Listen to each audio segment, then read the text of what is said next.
First responder can supply me. Taking vital signs, or helping to hold a bandage in place to control bleeding, or doing CPR, whatever. We work together as a team.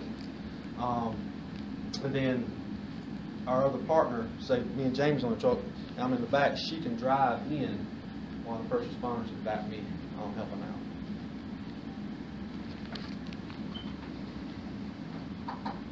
Okay. Anybody else?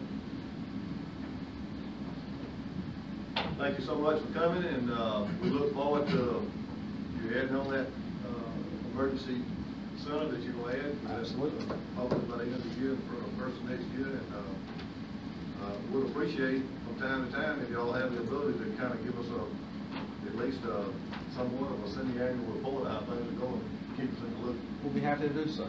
We'll be happy to do so. It's our pleasure to come do a presentation. Anytime y'all like for us to come, y'all let us know. We'll make sure we do a semi-annual presentation for you. And if y'all have any questions at all at any given point in time, please don't hesitate to reach out to myself, Jamie, or Jim. We'll be happy to answer any questions you have, because we're here to serve the citizens of this community, and we'll make sure you get the highest quality of care at all times. Thank you, sir. Thank y'all very much. Appreciate it. All right. Next on the agenda, we have Mr. Lee Bird, who wants to talk about some concerns that he has about the discriminatory practices at his club. You got the floor, sir. Good evening.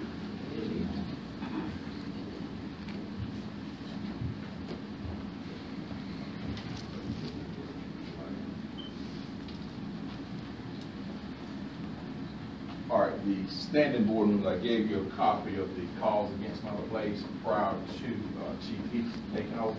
So this is just the addition to that.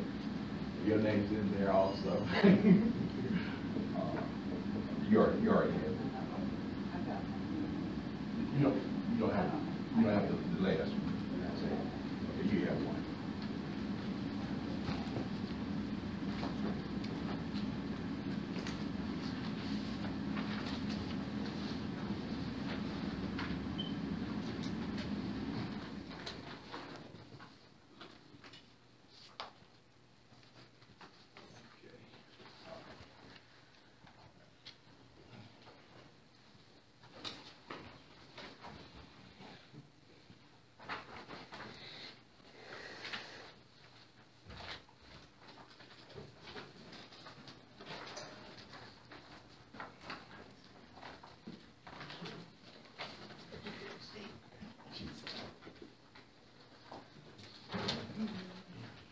Others, they have that in your folders.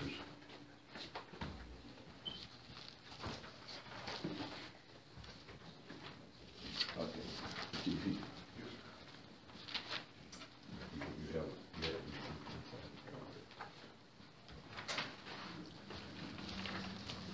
All right. I appreciate you giving the opportunity to speak. It's been 3 years, 7 months, 8 days this has been going on. And basically, I opened my place of business up in 2003 officially. I've had problems with one family in the whole neighborhood, and that's the Browns. And all the data that were proved that it's basically one family called it, or you can link it to one family. In the 3 years, 7 months, and 8 days, there's been approximately 150 calls against the Stone House. 148 of those calls can be linked to the Browns. One other one is Norma Bivens, who lives in Macon, Georgia. And the other is Butch Brandon. All the other calls, even though they don't give their names, you can link it to them. One night, they used the name Mary Spain. Well, Officer Yoakum investigated, found out I knew it's the Browns. We went down to Mary Spain about 12 o'clock at night. She said, I've never called against Stonehouse.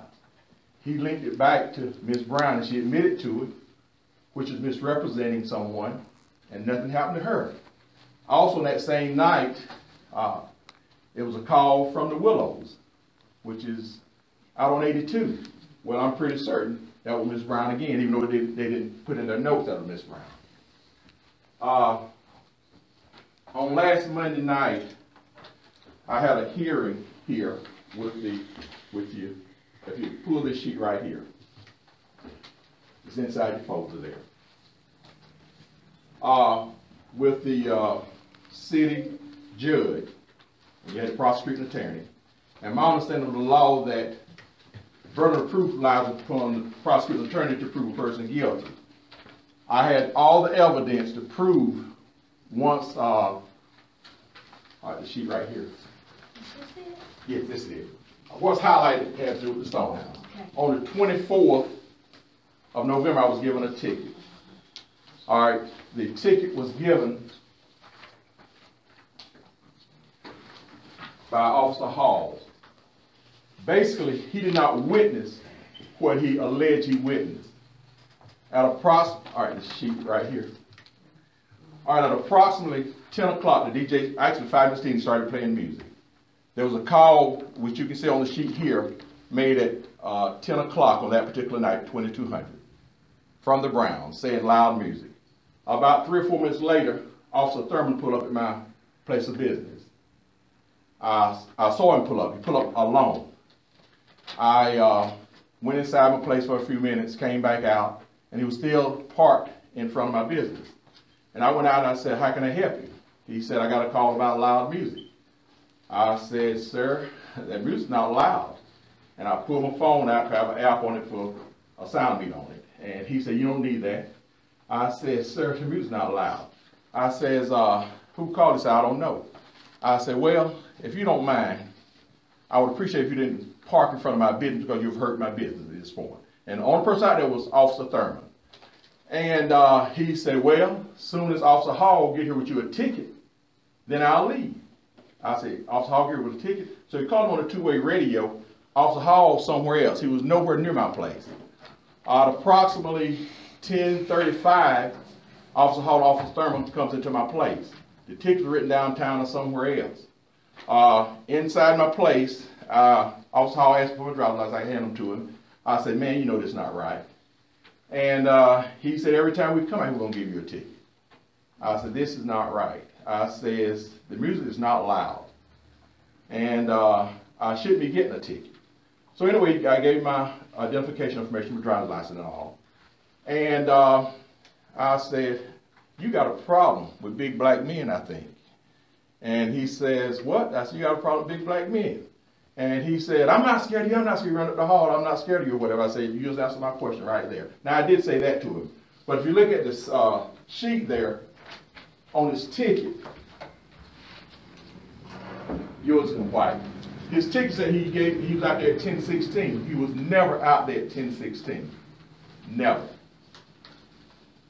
And as a matter of fact, on that particular night, Mr. Guest, one of the councilmen, was called about 10:40 or 10:45, but not by myself, by some others that were there that saw what it took place. And Councilman Gatson evidently called downtown, and I think they have him in the minutes, in the documentation here, that he did call down there. The officer did not come back there no more that particular night. I'm not sure what Councilman Gatson said or whatever, but he can be a witness to the fact that he was not there between 11 and 11:40. Now, if you look at the third sheet on that same packet there, he took an oath, and he swore to the fact this was the truth. On that sheet at the top there, you'll see where he said he was out here between 11 and 11:40 at the Stonehouse. He was never there between 11 and 11:40. I presented this evidence last Monday night. So it all pointed, and when you read through it, he kind of twisted words a little bit, and some things were said. But he kind of twisted it based on, I guess, what Thurman told him, that the conversation he and I had prior to him getting there. And anyway, I had two witnesses. That was Lex Terrell Brookins and Al Brown. Lex Terrell Brookins pretty much said the same thing I testified to. Al Brown said everything I testified to, except he said he didn't see me talking to Officer Thurman. And with that, it's possible because he parks cars. So he may have not seen that part. And at the end of the, everyone giving their testimony, then the judge said that he don't like liars in his courtroom. And he said, the fact you had a liar in your courtroom, he was pointing his finger, you have a liar in your courtroom, I'm going to find you guilty, and I'm going to charge you $550 fee, and you got 6 days to pay it. And I just shook my head, and I pointed, what about him? You know, which officer definitely lied, because I got the evidence he lied. But that was the case there, and I shortened it up there with that. And if you have another sheet that I highlighted, on the third section there, the single sheet, it says an officer of the law, a public official. If you put something in writing that's a law, that's wrong, and it's obvious that Officer Hall did put something in writing that was wrong, you could be in prison for 1 to 5 years. Now, I'm not a lawyer, but you have a lawyer right here. But if you look at that section right there, he put something right that was definitely a lie, and he didn't retract it. But that's okay. But anyway, on Tuesday of this past week, I went down to Miss Diane here, and I asked her, I need something that shows what you all assess for violation of city ordinances. I said, do you have anything in writing you can hand me? She said, no. I said, specifically, I want something, how you all charge for loud noise violation ordinances. She said, she didn't have, can you give something in writing? She said she didn't have anything in writing. And then she went on to say that that's your second violation. I said, I proved that I wasn't guilty on that particular night, even though he found me guilty. I said, evidence said that the officer lied. And then she said, well, your man lied too, I'm not arguing with that. So I stopped there. I said, just give me something to put me on the agenda for the next council meeting. And she did give me that, and we stopped there. Okay, you have another sheet there. The one that says at the top, excessive, unnecessary, anyway, it's about your local ordinance. That's what it is. On your local ordinance, it talks about the volume should be no louder, should be clearly audible 50 feet. Clearly audible is something that you all, as a council, has to define for this particular county. That's what. No, that'd be what the judge defined. The judge. Right. And this, we don't try court cases in front of the council, and that's what you're trying to do right now. And we have a charter that divides the government into 3 different sections. The executive, that's who's here today. The judicial, that's who the judge was, and they don't have the right they don't and should not interfere with one another. And so therefore, the council really can't overturn anything. I guess that's what you're trying to get them to do. No, I'm not trying to get them to overturn. But I want them to look at something though. All right, it's too restricted. And my point is, out of all the businesses in this town, there only one business has liquor license. If I'm right or wrong, one business has liquor license, that's the Stone House. Everybody else selling liquor. Bootleggers say, I even asked Miss Diane, can I get a bootlegger's license? Because there's no restrictions in this town against bootleggers. And everybody knows who they are. The police department, people on the council know, but it continues. I don't know. You know? Well, let me ride you around one day. But, I don't drink. I don't know who said it. I very seldom drink either. All right, but anyway, there are a number of people who are violating real laws, but nothing happens. All right, but I'm going to get back to the point so I can close it out here. All right, but on the first sheet, we have here 50 feet. I think it's too restrictive on any and all people. It shouldn't be just the Stone House that we're using these rules against. It should be Shaylos, fields, even churches. They play music on Wednesday nights. It says noise, instruments, so that should be anyone. But if we look at the second sheet here, all right, this is out of the state law enforcement handbook. The state allows 100 feet from vehicles. It doesn't talk about businesses because that's not in the book, but it addresses vehicles. You got 100 feet from a vehicle, clearly, a word is clearly audible. All right, but if you look at C there, in that same section, it says the provisions of this code section do not apply to motor vehicles used for business or political purpose, which in the normal course of conducting such business use sound-making devices. Now, if you took the excerpt from this law, but if you read further into it, the fine print, it didn't apply to business vehicles. So it should be, that's up to you all, the same thing with businesses. There can be exceptions to whatever laws you all put in place. And I hope that you all will look at that and look at C there. It don't apply to business vehicles because they were issued a license to run whatever business they have. And just look at that for me. All right, the third sheet there. This is an excerpt from Tiff County's. I used to work as a facility supervisor. I've been in education 39 years now, so I'm I've been around a while, and but I also did part-time jobs, side jobs, and I used to be a facility supervisor for Tiff County. And this is in the 90s, whereby they went from the property line 100 feet. And they give you a little bit more leeway than people do with cars. And that's just for you to read at your leisure. And then on the fourth page there, this is a copy of a handheld meter that's reasonably cheap. I own a handheld meter also where I spent a couple $100 on. So I'm always monitoring my music, the loudness of it, and I know a little bit about music. You set up for gospel groups. I've set up for the Sensational Nightingales a number of times. I have a pretty good ear for music. I've set up for Willie Neal Johnson a number of times when he was living. I've set up for the Williams brothers, for those who are in the gospel. So in the 90s, I did a lot of that type thing. So I know sound. I know a little bit about sound. When it came to the Tilton area, I was the person they chose to set up for them. So that says something itself. So a lot of times they're coming out there, the music is not loud.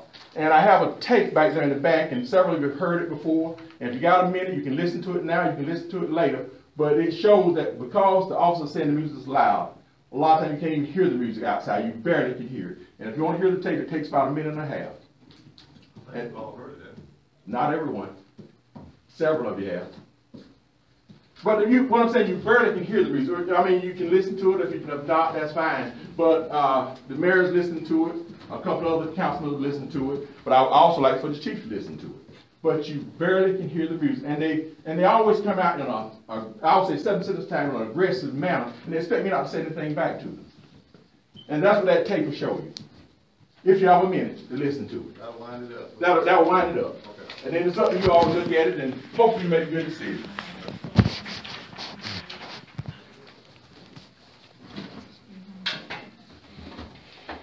All right, there's a plug-in up there anywhere. One right there. All right. And I think they've told the chief that I always talk to them ugly, but I respond to what they say.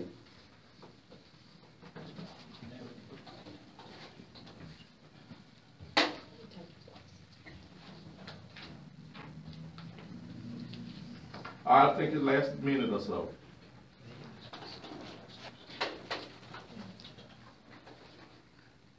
All right. They've been recorded on 2 or 3 occasions. That's one of the last things Chief Wiggins told me to do, to record them.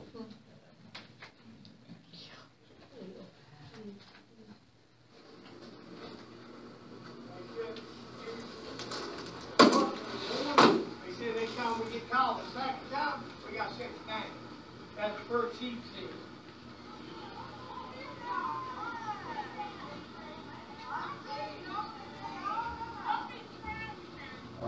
Explain to me what you're trying to say, sir.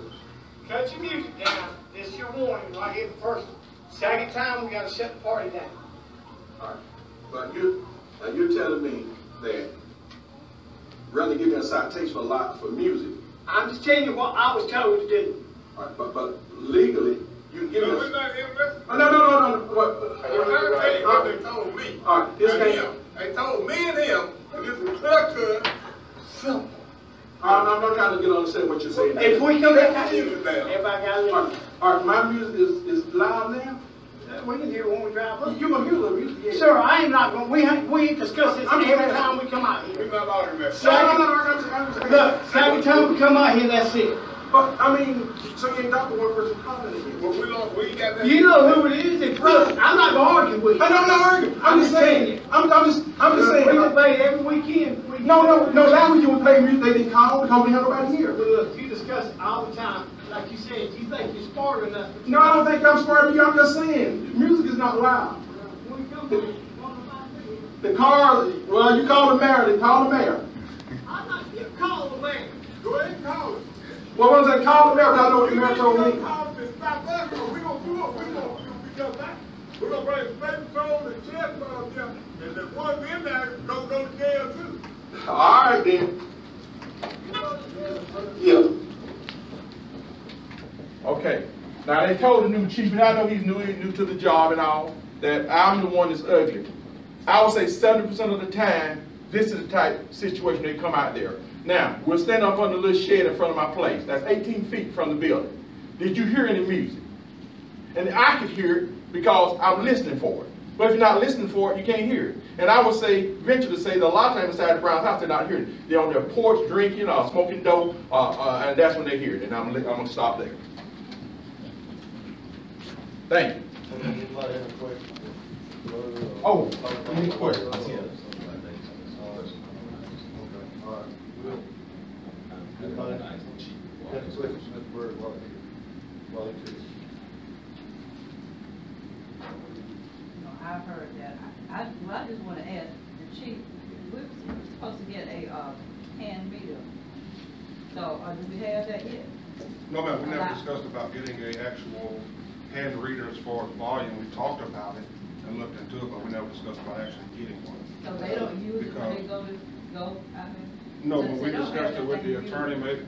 The ordinance doesn't talk, the only thing you're talking about would be a decibel meter. Right. The ordinance doesn't address a decibel level, at all. It talks about, can it be is it audible 50 feet away?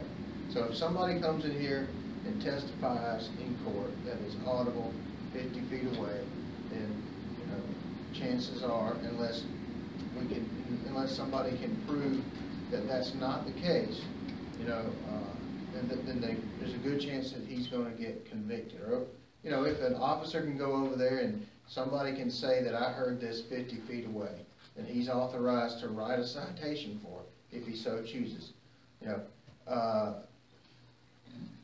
I don't know what the answer is.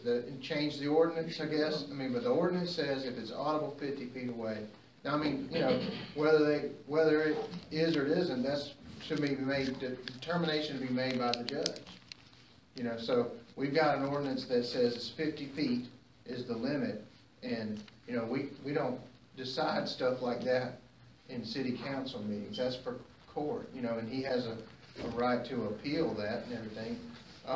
But if the council feels like that's not being applied fairly, that's a different issue. That's a policy issue for the police department. But I think what's happening is they're getting a call here at this particular spot. They go out there. This lady says, of course, by the time they get there, it's probably been cut down.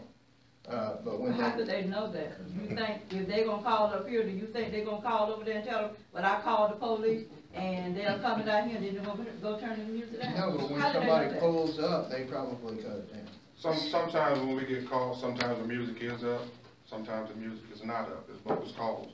And I've instructed my officers to deal with that accordingly. That if they're gonna make false accusations, we're gonna warn them. If they continue to do it, then we're gonna charge them with false report of crime. I mean, it's going on both sides, really. And we're trying to put a stop to it best we can. Yes, sir. Since we, I do have a question. And this, I know we can't overturn the ticket, but if it's something that was done from one of our city officers that's wrong, we can deal with that. Yes, sir. Properly. On the ticket, it says 2210. Mm-hmm. On the paper, it says 2300. Okay. The only thing I could say about that is that from looking at the call log, that the call came in around about that time. He may have went with the time of the actual call came in, and when he was doing the report, with the time that he was out there in between the report. But that can be addressed and looked into. That's almost an hour later, though. Well, he's still looking at the log. You see that there's still been some contact in between, as far as being out there responding to that particular call, because there was another call that came back after 11 something about, there was a call, I think Mr. Gatson. 10:51. Or something like that. At 22:52. The officer was spotted at 2251, Mr. Gatson. Right. Iced by the officer. What I'm icing it, so they can post their papers No, they cannot post their papers. Post time, that's post time, 2300. Right. It's post time, and if he happened at 22 or 2210, it needs to be addressed at 2210 and not when he filed his paperwork, can have 2300. Right. The time of occurrence need to be correct on the Correct, report. and it's not. Right. All right, that was my thing. So I mean, I can't say whether it was. I wasn't there. Don't know, but I will state that we do need to find some kind of way, because to find what way we're gonna meter.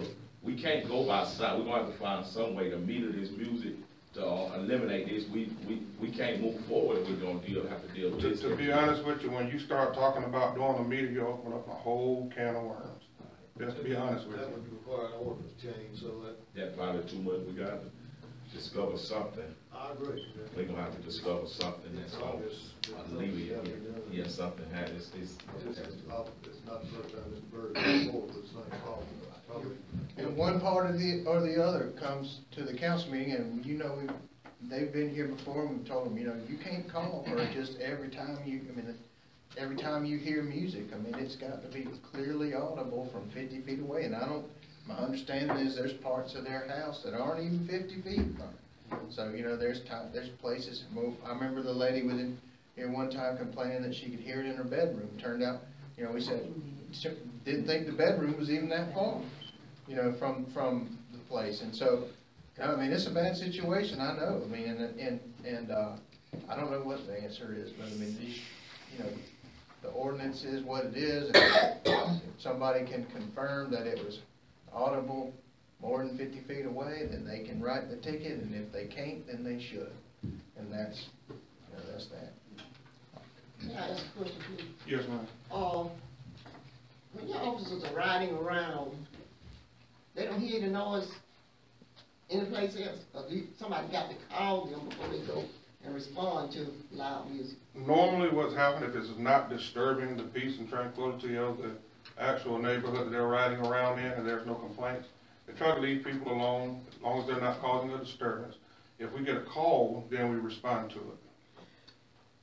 And that's normally what happens with the Stone House, is we get a complaint to come in. If there's no complaint come in and they're playing their music and everything is fine, we try to let them enjoy themselves. We don't just want to be out there aggravating people and bothering people to not allow them to enjoy themselves. But if we do get a call, we do have to respond, because then we'll be neglecting our duties. I'm sorry. Well, there have been calls against the other places also, but I can bring some people in here that lived at the other place. They've called a number of times. And they say that they've called so much and that never happened, so they just quit calling. And with my place, you're talking about one family. And it's a personal vendetta situation with them. If that's the only person in the neighborhood that has a problem with my place, then that's a personal thing. No one else in that neighborhood. I checked them out even before we started this business. Miss Brown knew about it before we even started a long time ago. So it's a personal thing. And it's not fair to me for the cops keep coming out there. I've lost over $100,000 in the last 3 years of my money, trying to keep those doors open. You've had 2 restaurants just closed down. One of them had a liquor license like I have. He closed it down because you can't make no money, too many bootleggers in this town. And that's just being the truth. There's too many. I want a bootlegger's license. That's what I want. And I asked Officer Hall, I said, that one of the last question I asked him, how do you measure my music? He said, just loud. I said, you were not even there, but how do you measure me? He can tell, he had nothing to measure with. But Officer Hall has some personal issues, and I won't say them in front of everybody, but I can show you proof. Officer Yoakum has personal issues. He doesn't like me either. I can show you proof. As a matter of fact, pull some hair follicles from him right now, you get what I'm talking about. I think I've told somebody. Get some hair follicles from him. It's in the system right now. I think we should have another policy council meeting and address some of these issues and maybe come back with some recommendations. Well, we need to let our attorney come back with some possible changes to the ordinance that you point out in other communities, you know, that give us some options on the ordinance, to give us a little flexibility. Yeah, I'll look and see what if the other ones that I know of or can put my hands on are the same, or how they're different, and maybe I can make some. It's certainly not going to stop the calls from coming in, but it would affect the way we handle the calls. We definitely need some clarity. Okay, anybody else got anything? All right, one last thing. All right, do we have something in writing that tells us how much fines should be? That's my other issue. No, that's up to the judge. We do have something in writing that says that the judge may set the fine. It's in the city charter, and he's got the authority and discretion to set the fines and to deviate from whatever he set it at. Usually, you know, let's say he sets the standard fine for ordinance loud noise is $500 or $300, whatever. he decides that it should be higher or lower, as long as it was within $0 and $1,000, he can issue a fine.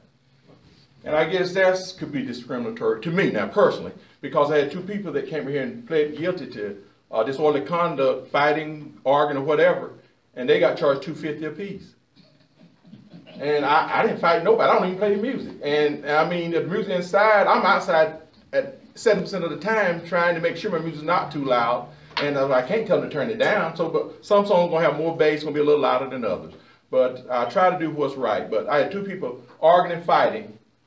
And as Miss Goza mentioned to me that was my second offense, that's that guy's third offense of disorderly conduct. See, I know more than you think I know. I ride a lot. That was his third offense. Okay, anybody else? Mr. Bird? All right, thank you, sir. All right.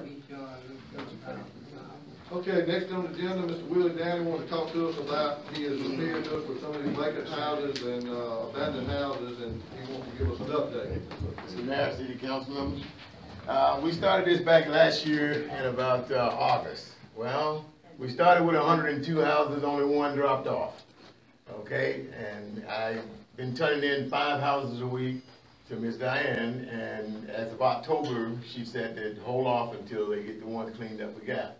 Okay, right now I've got a 27 turned in. We only got one house that's been torn down, and it is not completed yet. They tore the house down and left the rebel. Okay, well, you gotta get it all, you just can't get at her. So we're back to square one, and I talked to Miss Diane in October, and she said that there was only 2 people that asked for an extension. And I'm not sure how long of an extension we're getting. Is it 60 days, a year, or what? I mean, I'm not sure on the extension how long. 30 days. 30 days. And we do have one completed in Randolph Heights. Okay, well, we got 2 completed. Yeah. Well, one completed, one almost completed with the rebels still on the ground. Right. But we're moving very slow, and some of them are just basically, there's 5 of them on there, just landscape. Come on. The code inspector can't go out and tell the people, come on, mow your yards, clean the stuff up around your house. He was full-time. I guess now we got a part-time. We're getting less work than we were last time. He's never been full-time. Never been full-time? Okay, well, we're not getting... We ought to be getting more out of him now than we were. We're not getting anything that I can see. I'm checking every week, and I try not to get Miss Diane hair every week, so I try to wait once a month, you know, like the 3rd week in the month, go on Tuesday, not Monday, so, you know, we'll have a little time. And it just seemed like we're not getting anywhere. Ben had to go. Ben went to the viewing in Shelby, so that's the reason he's not here. All right. But I'll get with him. You know that of all the houses he turned in, all lots he turned in, the letters have been sent out? Yes. Okay. Yeah. Yeah, sir. Would you see that Ben gives Mr. Downey a report to let him know what's going on? Okay. I've got a list of all the houses that I've run a copy of. Do you want another copy of that? Please. Give me some air. And if you would come back at the next meeting, come back at the next council meeting, we'll see Okay. And like I say, you know, some of them, this past week I went down the street and some cars, one house had 7 cars in the front yard. I said, come on, you know, 7 cars in the front yard, you running the car lot? And I asked them if you would move the cars in the back, and at first they gave me a little static about moving the cars. And I told them, I said, when you want to move the cars, you come and get me. So the other day, the little guy came down and said, I'm ready to move the cars. So I took my truck, my chains and everything, and went and moved all the cars to the back lot. I don't mind helping the people do it, but it's just so sad that this weekend, my wife and I went through some of the small towns of Webster, Preston, and Plains. We got to meet President Carter. He was having lunch. And a bunch of stuff there, and I asked them how do they deal with the vacant houses and stuff. Well, with the population of around 3,800 people and less, they have way less houses than we have. They only got 60 in Vienna, Georgia. Come on, 60 houses, that's doing pretty good. And the only thing that they have for industries around here is Tyson Chicken. Okay, I know we need jobs around here to help us with the houses and the situation a little bit, but because we're poor, we don't have to be nasty. Now, I'd just like you guys to help me out a little bit more on that. If you know somebody that's got a lot of stuff in the yard, you can ask them to help move them. And we have the code that says what you can have in the front yard and what you cannot. Junk cars, you cannot have junk, old tires, and people don't mow their grass. Just let it grow up and it looks like the Addams family lives there. One time everything dies down, And as soon as the rain come like it did the last few days, I'm almost having to go mow my yards today. So it's gonna be back in full force. And we can't get people to move here if we don't clean it up a little bit and try to get some kind of jobs in the industry to come in. Now those towns I rode through this weekend, I promise you, they were the cleanest small towns I've been in for a long time. And we, as 3 square miles, can't keep clean. I'll do Andrew Street by myself just by picking up paper, which I do anyway. There's gotta be a crew somewhere to pick up paper. Once they hit the projects, Lime Street to the rest of the way to Blakely Street, it looks like a trash yard. People just throw stuff on the side of the road, there's bicycles, and if you're a junk man, you probably can make a living out there on these streets. You know, but we need to help clean it up a little bit, and we need to hold people responsible. It's not the city council job to run around and chase these people down. It's the people that we have in position to go around the code enforcement and say, hey, look, at least cut your grass. You can't have 5 cars and 3 refrigerators in the front yard. Move it to the backyard where nobody else can see it. And that's how we clean our town up, to get people to want to move here. School teachers have to drive 60 miles to come here to teach our kids, and they're tired. And in the wintertime, at 5 o'clock, it's dark. I commuted for 10 years to Columbus, Georgia every day. It was never late, not one day, and I worked 6 days a week for 10 years. Okay? And I commuted every single day. And I did it every day. I didn't see my backyard or front yard in the wintertime until Sunday. But when Sunday came, you would see me picking up paper out in the front. That makes sure my house didn't make the other people not want to move into my neighborhood. And that's what we need to do. We need to have them go out and have these people to start cleaning up the neighborhood. It's not the city council to hold them hostage about doing this stuff. It's the people. We have ordinances. We have to follow the ordinances if we want them cleaned up. And I need everybody in here's help. Now I know you live on the street, and I know I got them down here, and I know if you live on the street, there's bound to be one vacant house on your street. Thank you.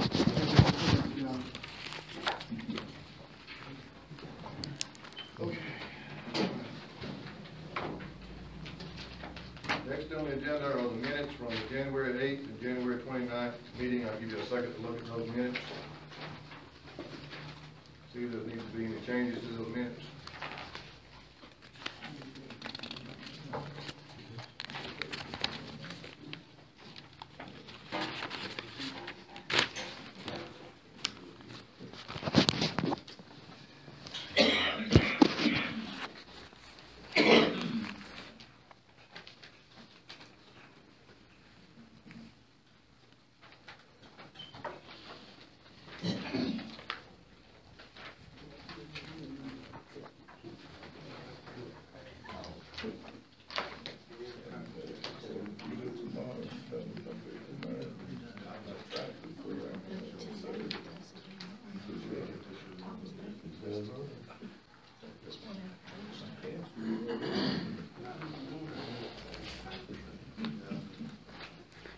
All right.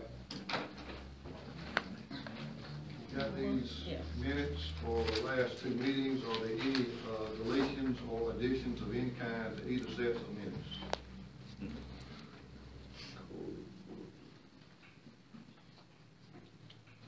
Okay, hearing none, do we have a motion that we adopt both sets of the minutes? All those in favor say aye. Aye. Opposed? Okay, next on the agenda is the financial reports for January of 2018. I'd ask you to look at those reports. I'll bring some highlights out on those reports and make any comments or ask any questions about any of them.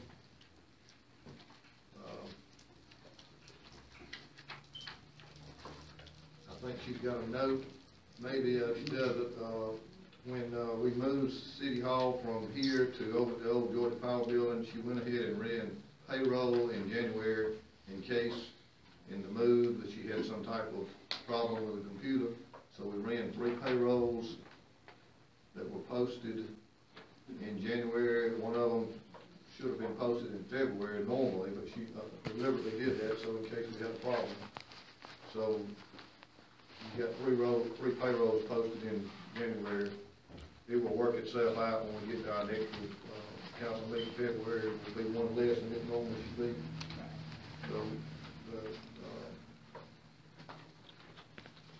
negative figure you see is based on that $38,793 payroll that was run, an extra payroll run in January just for safety precautions.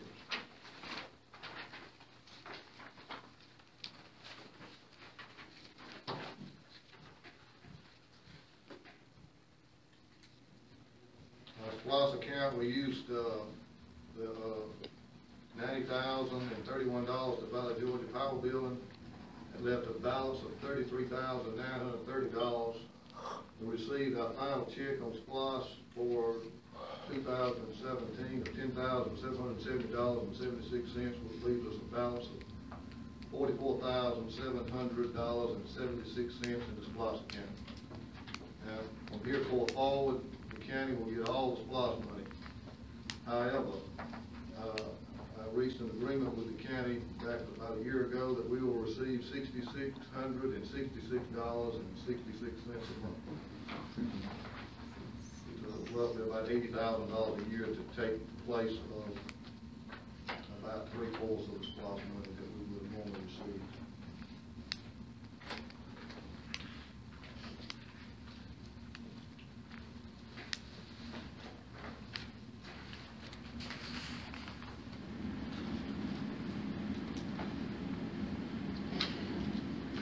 The water department was barely in the black, and you'll notice in supplies that they were, your expenditures were very high, and part of that was $6,000 worth of chlorine we bought, which will last us for several months.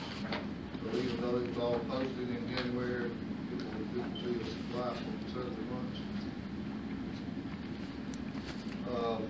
The other departments are also in the black. Sanitation, you'll notice that the landfill charge was $14,440.50.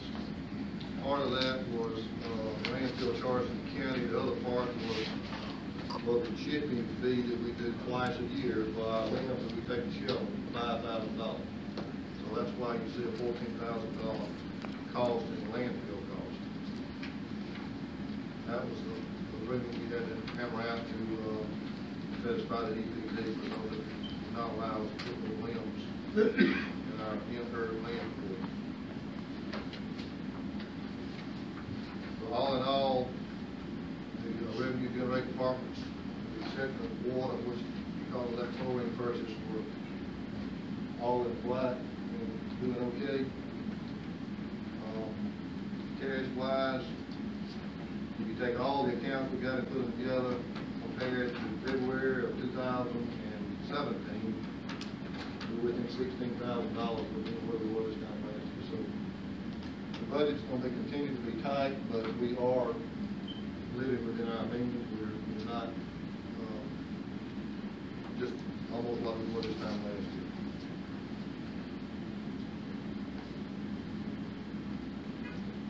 So any questions about any of the financial statements, reports, and reports?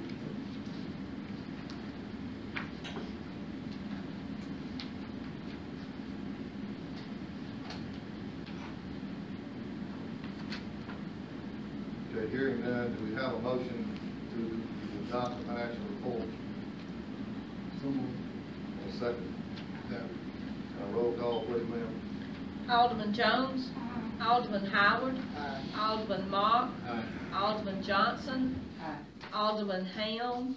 And Alderman Gatson. Okay, next on the agenda is a report to pay, a motion to pay the debts against the city, which are a total of $317,233.64.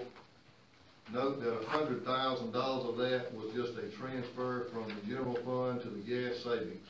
But we draw interest on the gas savings, we did not draw interest on the general fund.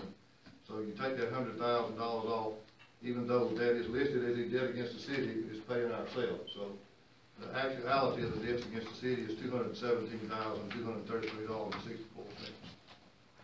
So you would look at those debts against the city and ask any questions you'd like about any of them. Is any, Diane, we had a GFA payment. Yes, sir, we had a quarterly, GFA payment, of $27,000 for the Villanova well in Tank. That's part of that,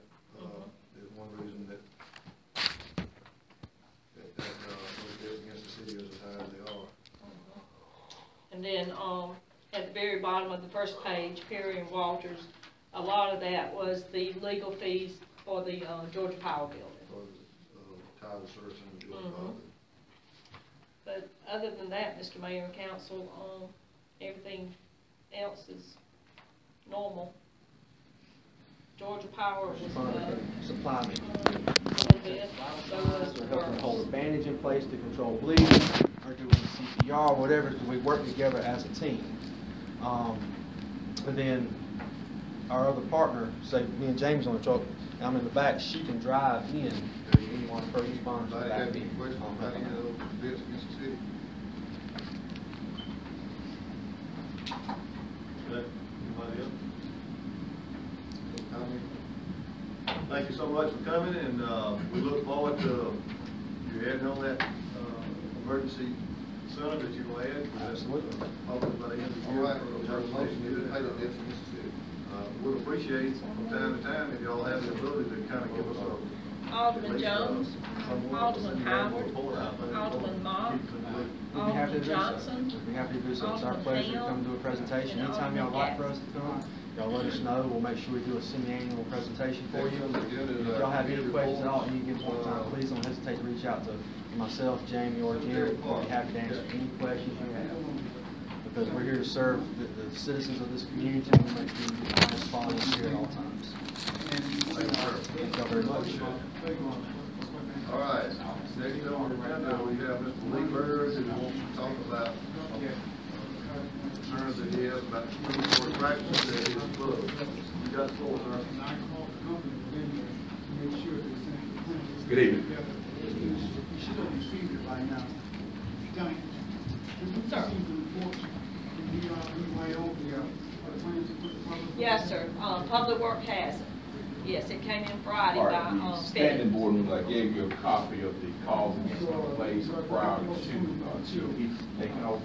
So this is just the addition to that. Your name's in there also. You're in there. You don't have the last one.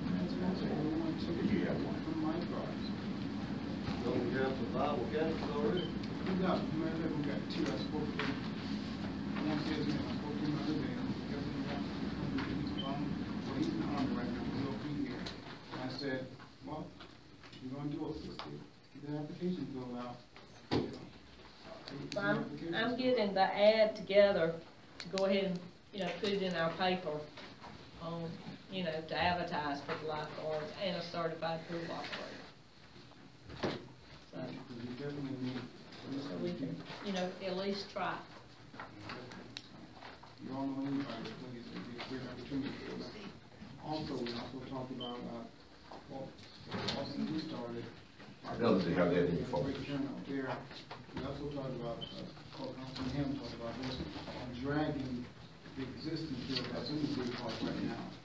We'll find what we can drag that field so that citizens can play volleyball, not volleyball, but kickball and, play more. All right, I appreciate you giving the opportunity to speak. It's been 3 years, 7 months, 8 days this has been going on. And basically, I opened my place of business up in 2003 officially. I've had problems with one family in the whole neighborhood, and that's the Browns. And all the data that were proved, that's basically one family called it, or you can link it to one family. In the 3 years, 7 months, and 8 days, there's been approximately 150 calls against the Stone House. 148 of those calls can be linked to the Browns. One other one is Norma Bivens, who lives in Macon, Georgia. And the other is Butch Brandon. All the other calls, even though they don't give their names, you can link it to them. One night, they used the name Mary Spain. Well, Officer Yoker investigated, found out he knows the Browns. We went down to Mary Spain about 12 o'clock at night. She said, I've never called this Stone House. He linked it back to Miss Brown, and she admitted to it, which is misrepresenting someone, and nothing happened to her. Also, that same night, it was a call from the Willows, which is out on 82. Well, I'm pretty certain That was Ms. Brown again, even though they didn't put in their notes that was Ms. Brown. Discuss them in executive session. So we'll just. on last Monday night, I had a hearing here with you. If you pull this sheet right here, All right, Chief, did you have it's anything? inside the folder there. What about you? With the